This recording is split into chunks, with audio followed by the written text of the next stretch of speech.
Out off of Southeast Main Street, there was a body that was found in the house. Okay, we were able to say that it is Kevin. Okay, I'm so sorry for your loss, sir. 이 남자는 28세 존 블라우벨트입니다. 그는 당시 군대 모집센터에서 군 입대 담당 모집관으로 일하고 있었고 지역사회에서 신뢰받는 인물이었습니다. 그는 방금 실종됐던 아내가 버려진 집에서 발견되었다는 소식을 들었습니다. 존은 충격에 빠진 듯 보였지만 그 이면에는 아무도 알지 못한 섬뜩한 비밀이 숨겨져 있었습니다.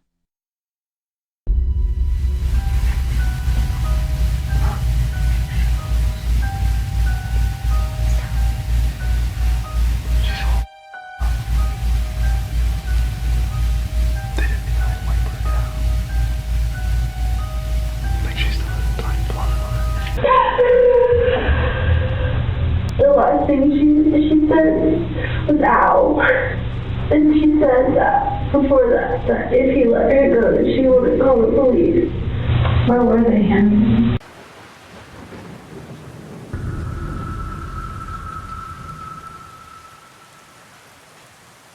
(2016년 10월 24일) 오후 2시 15분 사우스캐롤라이나주 심슨빌의 패스마트에서 22살 케이티 블라우벨트는 직장 내부 CCTV에 마지막으로 포착됩니다.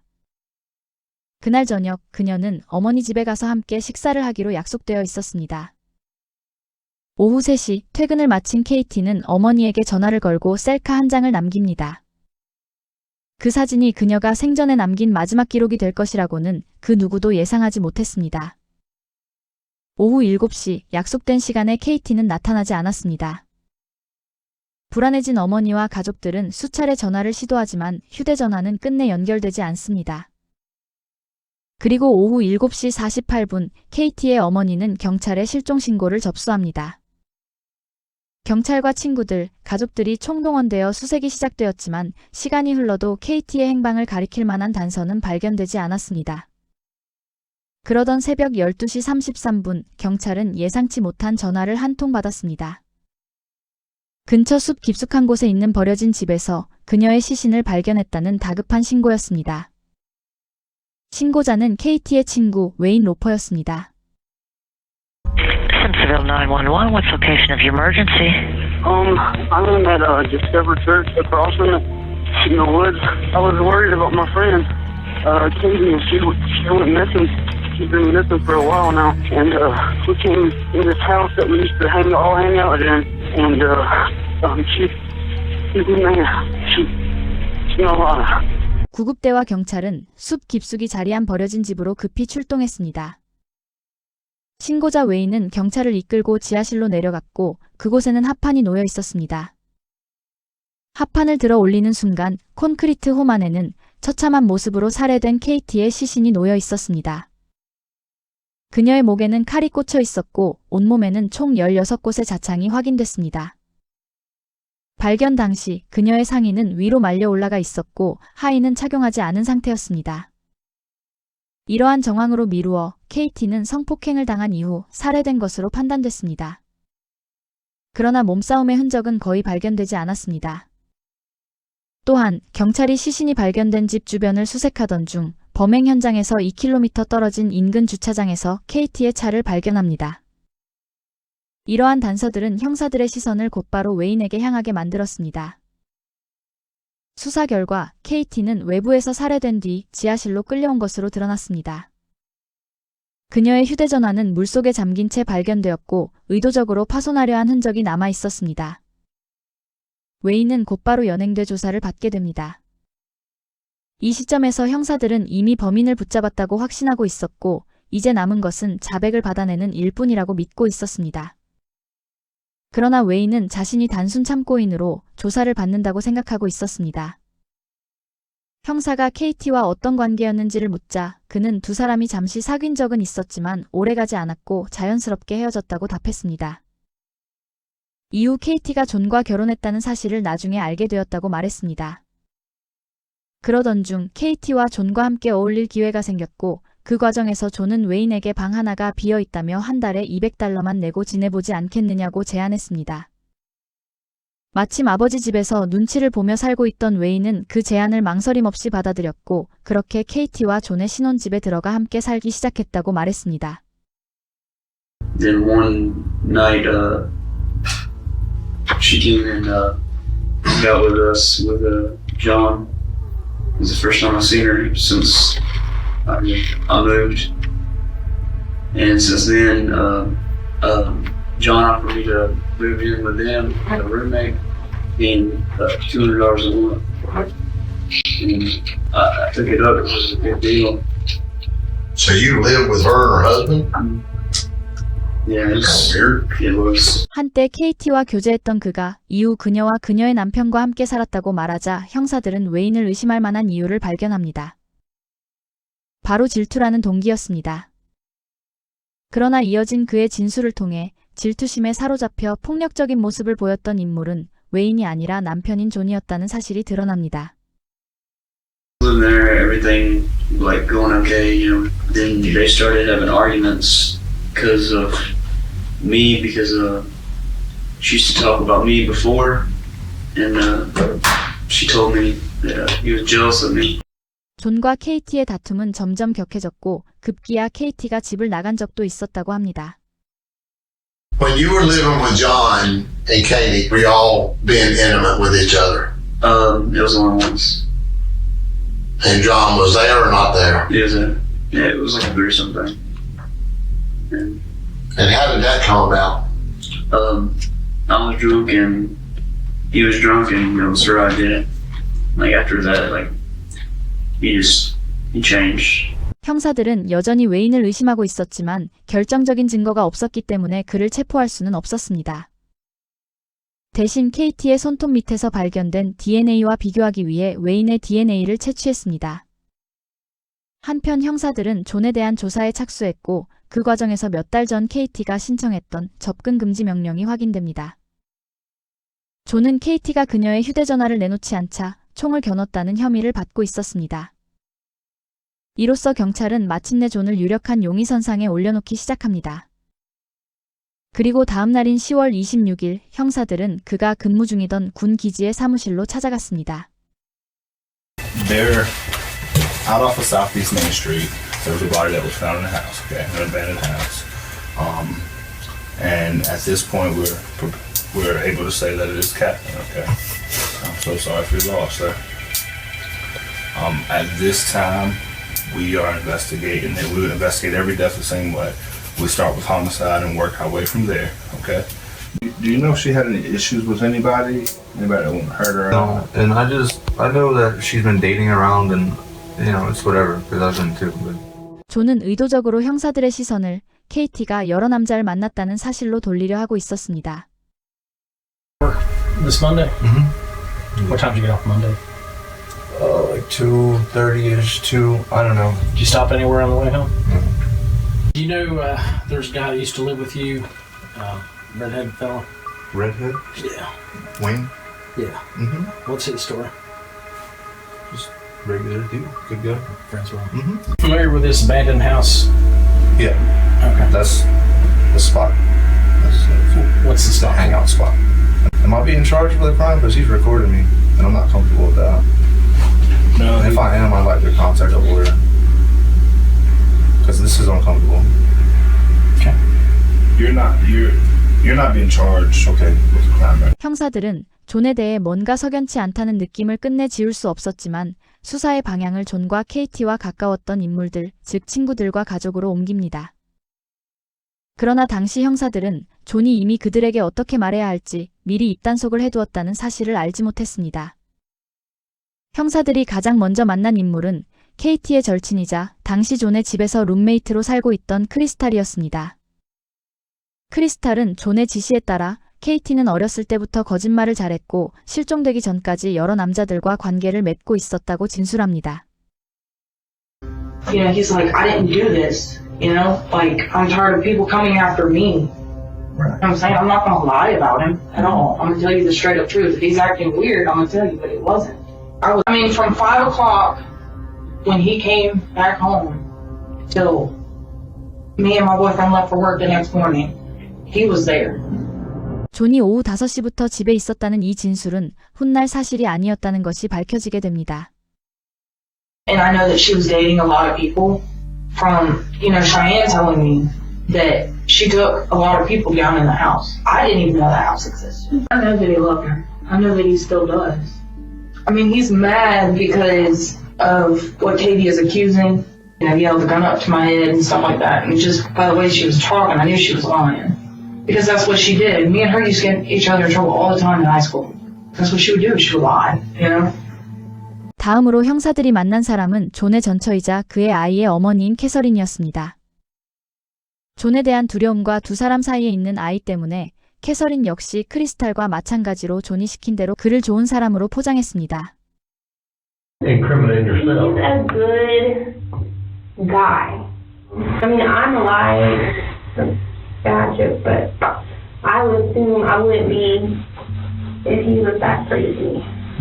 그러나 케이티의 조카이자 최근까지 함께 살고 있던 샤이엔의 증언은 앞선 두 사람의 말과는 전혀 달랐습니다.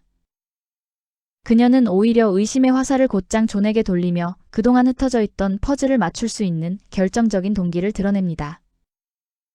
Would Katie have gone over to his house on her own? Within the last 3 weeks, how long? Like, I don't. So if he says he hasn't seen her since July. July. Yeah, no. He's seen her. I know that John is really angry at Katie for a lot of things. Tell me what he's mad at her for. It feels like that it's her fault. That all, like, you know, that their relationship went bad. And that everything kind of went bad for a little while. He feels like it's her fault that he's losing his job. And that he got in any trouble. And he just blames it all on her, you know? I don't know if this matters or not. But I know he has like a $150,000 life insurance policy on her too. 샤이엔의 증언은 형사들에게 중요한 단서를 제시했지만 여전히 이를 뒷받침할 명확한 증거는 없었습니다. 존은 변호사를 선임해 치밀하게 방어에 나섰고 그 결과 판사로부터조차 DNA 채취 영장을 받아내지 못하게 합니다. 영장 없이는 그의 범행을 입증할 방법이 없었습니다.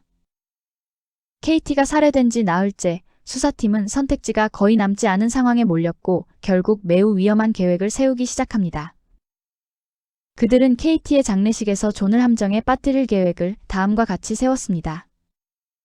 장례식 당일 형사들은 조문객들이 도착하기 전 미리 장례식장에 들어가 숨겨진 카메라를 설치합니다. 또한 조문객들이 자연스럽게 집어들 수 있도록 물컵과 음료를 곳곳에 배치해 둡니다. 목표는 단 하나, 존이 컵을 사용하기만 하면 그 컵에서 DNA를 확보해 케이티의 몸에서 발견된 DNA와 비교하는 것이었습니다. 2016년 10월 30일 장례식 당일 형사들은 마침내 계획을 실행에 옮깁니다. 그리고 그들이 포착한 장면은 애초 예상했던 수준을 훨씬 뛰어넘는 것이었습니다. 존은 자신이 마신 컵을 그대로 두고 자리를 떠났고 형사들은 즉시 그 컵을 회수했습니다. 이는 영장 없이 확보할 수 있었던 결정적인 DNA 증거가 되었습니다. 영상 분석 과정에서 경찰은 충격적인 장면을 확인하게 됩니다. 존은 관으로 다가가 케이티의 시신을 사진으로 찍으며 소름 끼치는 말을 내뱉고 있었던 것입니다.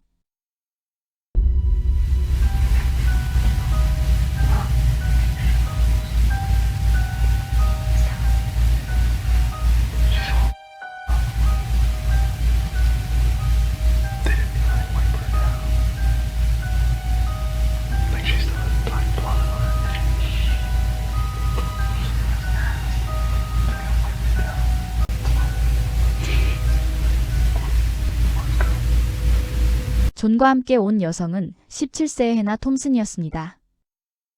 해나는 최근 존의 집에 들어가 함께 지내고 있었으며 과거에는 케이티와도 친분이 있던 인물이었습니다. 영상을 확인한 형사들은 그녀가 단순한 목격자가 아니라는 확신을 갖게 됩니다. 그리고 다음 날인 10월 31일 케이티가 사망한 지 일주일 후 형사들은 해나를 불러 본격적인 신문을 시작합니다. When was the last time you saw Katie? Like a few months ago. What was your feelings towards her? I mean, I've always seen her as like a friend because like I lived with her for a little bit. Right. So is it fair to say you were on good terms with her when she was killed? Mm-hmm. Okay. Did you end up going to her visitation Saturday? No, I didn't. Okay. So you didn't get to say goodbye to her? Mm-hmm. I know John, I think, went there Sunday, right? Mm-hmm. Oh, okay. You get to go with him? I went with him, yeah. I didn't go Saturday though, because her family doesn't really like me. How long did you stay in the room with her casket? Like 10 minutes, 10 to 15 minutes. What y'all talk about while you're in there? We didn't talk at all. Nothing. We just each had our like moments, I guess. John never take his cell phone out and take a picture of her? No, he didn't. You sure? 질문이 구체적으로 변할수록 해나의 태도도 달라집니다. 시선은 흔들리고 손을 만지작거리며 손톱을 뜯었습니다. I rubbed his back a little bit, you know, I told him that it was okay, but other than that, we didn't really talk. Was he crying? Mm-hmm. Were you crying? It was just hard, like, seeing somebody like that. I bet. Okay. Monday night at some point before you went out, you guys carried out a bag of trash to your car, or to his car, right? I don't remember. So you don't recall carrying out a trash bag or him cleaning anything up? Mm-mm. Having to... 하지만 KT가 살해된 바로 그날 같은 집에 살고 있던 한 남성이 존과 해나가 여러 개의 쓰레기 봉투를 들고 나가는 모습을 봤다고 제보했습니다. 당시 형사들은 그 진술을 대수롭지 않게 넘겼습니다. 그러나 새로운 정보들이 하나둘 맞춰지기 시작하면서 그 진술은 갑자기 눈에 띄는 단서로 떠올랐습니다. I gotta tell you a little something. At the funeral home, we were there. Okay? There was a camera in the room. There was a recorder in the room. We heard everything you guys said. It was not easy to see her like that. Is that why there was some giggling and stuff? There's not any giggling. What do you think about somebody that would stab a girl in the neck to the point where the knife went all the way through to the other side, and then stick her body like a piece of trash in the basement of an abandoned house to sit there for a day and a half before somebody finds her? Look at her, she's right I here. don't want to look at her. That's your friend. I don't want to do this anymore. 영상 증거를 들이밀며 추궁하고 여러 차례 거짓말이 드러났음에도 불구하고 해나는 끝내 진실을 말하지 않았습니다. 연이어 형사들은 유력한 용의자인 존에 대한 본격적인 조사에 착수합니다. Hey, somebody says you and Hannah were putting some trash from a bag, like a trash bag in the back of the Prius. Mm-hmm. Do you remember doing that? Oh yeah. Marley had like the most explosive shit on the floor and stunk up the whole house. Like I threw out like 4 towels. 해나는 쓰레기를 버린 기억이 없다고 말했으므로 그녀가 거짓말을 했던 것입니다. Got home around 3 roughly. Yeah. Brandon and Crystal were there. What happened after that? After you went around? We went and met my friend Scott to get some money that he owes me. Where'd y'all meet with Scott At the Zaxby's on Fairview. He was in the army with you? Yeah. Yeah, we y'all get deployed together? We deployed together. Did you go anywhere? 찰스 스콧은 존의 군복무 시절의 친구로 훗날 KT가 사망한 그 밤에 대해 누구보다 많은 것을 알고 있었던 인물로 드러나게 됩니다. 또한 존과 찰스의 휴대전화가 모두 KT의 시신이 발견된 장소 인근에서 같은 시간대에 신호가 잡혔던 것이 밝혀집니다. So the night, this Monday night that we were talking about around 6:15, sometime around that time frame, can you think of any reason your phone would show that you were in that area of Augusta Road and Whitehorse Road? No.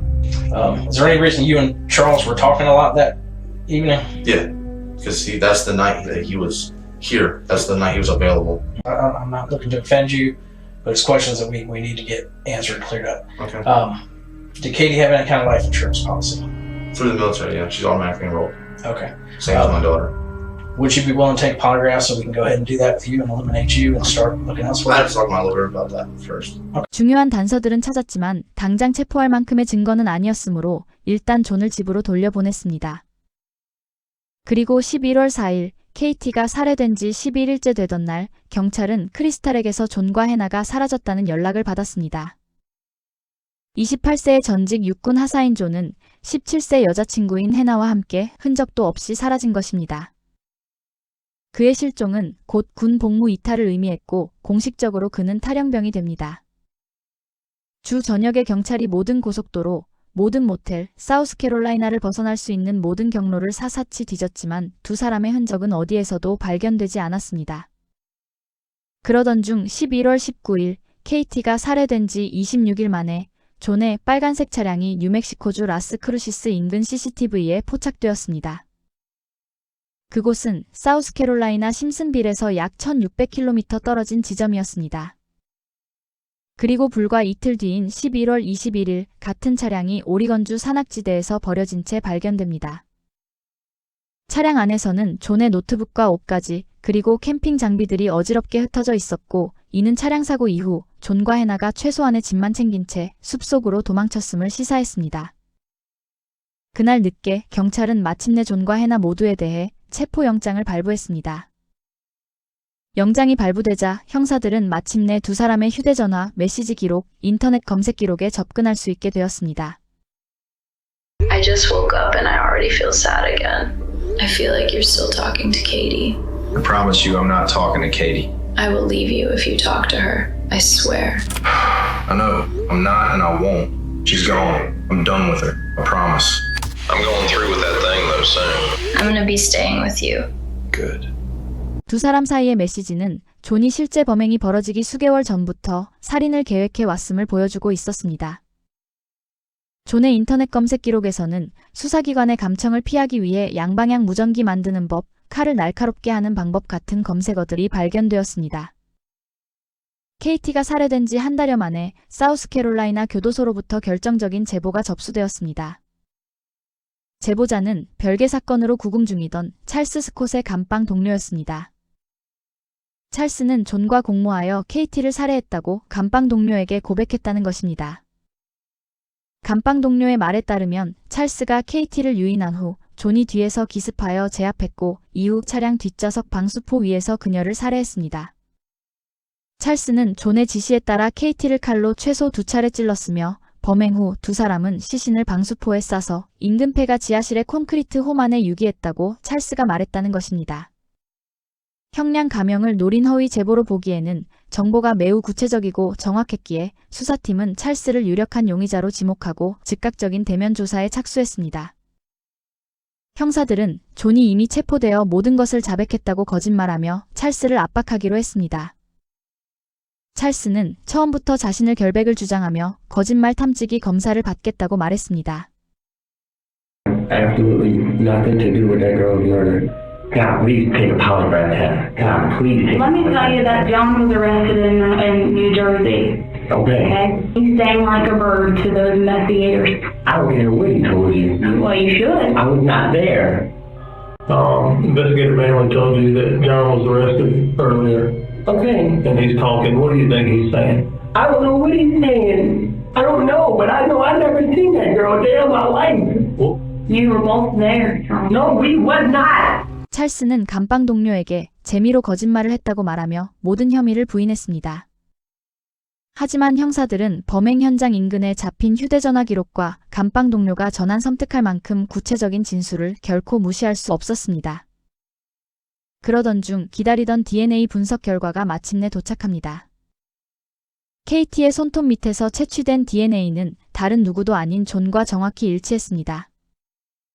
수사당국은 찰스가 일정 부분 사건에 연루됐을 가능성을 의심했지만 그를 기소할 결정적 증거는 끝내 확보하지 못했습니다. 그때 형사들은 해나의 어머니로부터 존에게 버림받은 해나가 곧 고향으로 돌아올 예정이라는 연락을 받았습니다. 해나는 가족의 집 인근에서 발견되었고 현장에서 곧바로 체포되어 경찰서로 이송되었습니다. We drove up into the mountains and he just got the car stuck in trees in the mountains.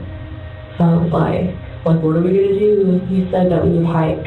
I kind of stopped and I was crying and I was like, I can't do this anymore. I was like, I need to go home. He started yelling at me and calling me names and saying that if I left, he was gonna kill me. Then one morning, he had gotten up and left. Got up and I went to down the street to a hotel. Started crying and then I sent a message to my mom and dad. Telling me every day that it was my fault and that he did it for me and what did he say he did for you? He said that You know, we were in Oregon at the casino. He like yelled it really loud. Said that he killed her for me. What did he tell you about killing Katie? He just said that like it was really like bloody. He told me that the knife broke. He just said that his handle broke.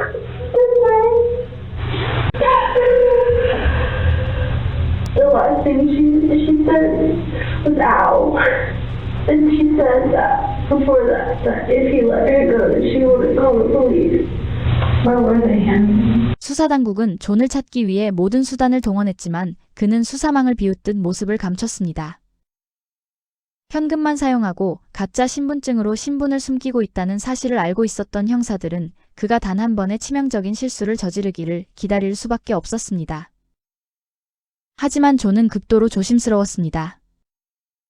도주 6개월째이던 2017년 5월 21일 형사들은 워싱턴주에서 존을 봤다는 제보를 받습니다. 그의 모습이 담긴 CCTV 영상까지 확보되었지만 존은 또다시 교묘하게 수사망을 빠져나갔습니다. 시간이 흐르면서 수사는 다시 정체되었고 사건은 점차 대중의 관심에서도 멀어져 갔습니다. 그러나 2022년 KT의 사망 이후 6년이 흐른 시점에서 미 연방보안관과 지역경찰은 마침내 오리건주에서 존의 행방을 찾아냅니다. 그는 과거를 완전히 지운 채 벤 클린이라는 가명으로 살아가고 있었고 새로운 삶을 시작해 다른 여성과 결혼까지 한 상태였습니다. 체포의 순간은 비현실적으로 느껴질 만큼 극적이었습니다. 오랜 시간 추적을 피해 다니던 존은 마침내 궁지에 몰렸고 평범한 일상 속에 숨어있던 그의 거짓된 삶은 그날로 끝을 맞이합니다. 찰스 스콧이 KT와 접촉했을 가능성에 대한 소문도 있었지만 이를 입증할 물리적 의학적 증거는 끝내 발견되지 않았습니다. 결국 그는 용의선상에서 제외되었고 어떠한 기소도 이루어지지 않았습니다. 2022년 존이 체포된 이후 진행된 인터뷰에서 그가 도주 중이던 수년간 동안 해나와 지속적으로 연락을 주고받아 왔다는 사실이 밝혀집니다. 사우스캐롤라이나로 돌아온 뒤에도 이어졌던 문자와 통화 기록은 존의 도피를 도운 그녀의 역할을 새롭게 조명하게 만들었습니다. 마침내 2024년 9월 20일 존 블라우벨트는 KT 살해 혐의로 유죄 판결을 받고 가석방 없는 종신형을 선고받았습니다. 해나 톰슨 역시 사법방해 및 범행 후 공범 혐의로 기소되어 징역 10년형을 선고받았습니다. 영상 제작에 힘을 보태주실 분들은 구독, 좋아요, 알림 설정 부탁드립니다.